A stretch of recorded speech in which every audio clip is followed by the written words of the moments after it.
You're doing good. I'm enjoying this spiritual journey towards living a more generous life, and I hope you are as well. I am learning so much as I study, as I prepare, and as I record these videos, as I read through the worksheets. Oh, the worksheets are just incredible. The power that is there, the excitement and the energy that just bubbles up, the things that you can learn. You read through the Bible text for each day. It just touches your heart, wants to change your life. God is working on each one of us that are going through this spiritual journey. Some of us are privileged to have visited other countries, but I know some have just lived here in the United States. But I lived in the country of Mongolia for 8 years. And having lived there, I saw the infrastructure that they had, the roads, the bridges, in many places greatly lacking. When people talk about the bad roads we have here in the United States, I just laugh. And yet in the two countries, the people that are there, in Mongolia and the United States, pay a similar tax brackets. They're not higher and we're not higher, but yet what we get for what we put in is significantly different.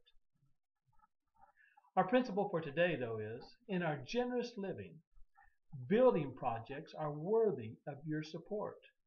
Can you imagine a country with no infrastructure, no roads, no bridges, no railroads, no...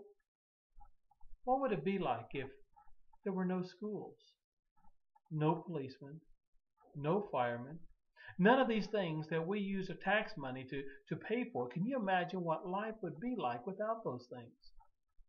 And so we have to consider also our building projects. When we read through the Bible, we find that there are lots of building projects, lots of projects that were given by God.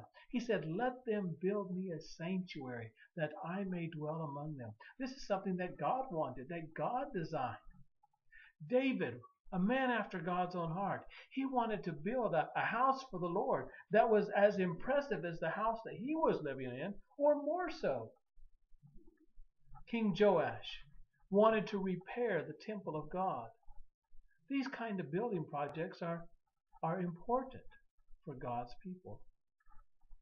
What would it be like for God's people if we did not have any schools of the prophets, places for children to get a godly education? What would it be like for God's people if there were no gathering places? You get the picture? Our principle is building projects are worthy of our support. We read the quotation down there at the bottom, the one by James Craft.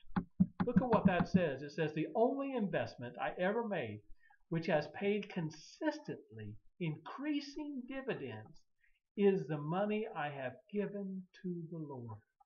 You see, the Lord is the only one that's going to pay consistent dividends. Every place else you put your finances, those dividends will decrease. And it says in the last days that we will cast our gold and silver out into the streets. And so I encourage you, put your treasure in heaven. Remember God's building projects. That's a good place to live generously.